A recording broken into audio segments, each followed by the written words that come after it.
A crowd of jubilant anti-government protesters tears down a statue of Lenin as the Ukrainian capital is gripped by another night of mass demonstrations.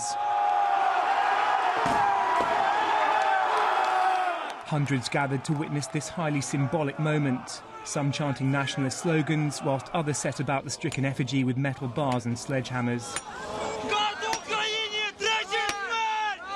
The focus of their anger, a decision by Ukrainian President Viktor Yanukovych not to sign a far-reaching cooperation pact with the European Union. It's widely thought he backed out of the deal, which could have paved the way to eventual EU membership after coming under severe pressure from Moscow.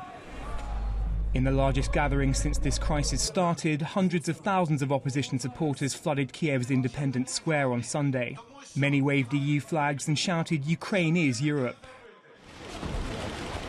Opposition leaders are calling for the resignation of President Yanukovych, together with his Prime Minister and the entire cabinet. And they say they won't be intimidated by the threat of a fresh government crackdown. We got an information that this president will try to impose a martial law. And this is the part of the deal between President Putin and President Yanukovych. We strongly oppose any kind of unconstitutional actions that can be enacted by this president in imposing any kind of martial law or curfew. And we will fight for our freedoms. For the second week running, some protesters threatened to march on the presidential palace. Only a heavy cordon of Ukraine's special Berkut riot police prevented them from breaking through.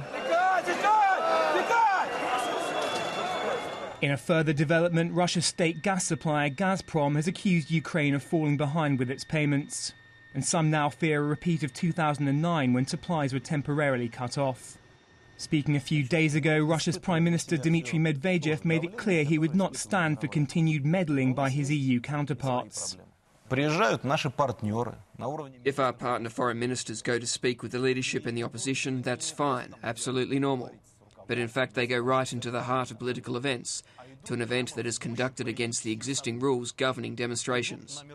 Taking part in these events is, and excuse me for saying this, a very simple case of interference in another nation's internal affairs. President Yanukovych has insisted he does eventually want to see Ukraine build closer ties with its European neighbours. But with ill feeling reaching an all-time high and neither side showing any sign of backing down, this is a crisis which could get far worse. Chris Wade, Sky News.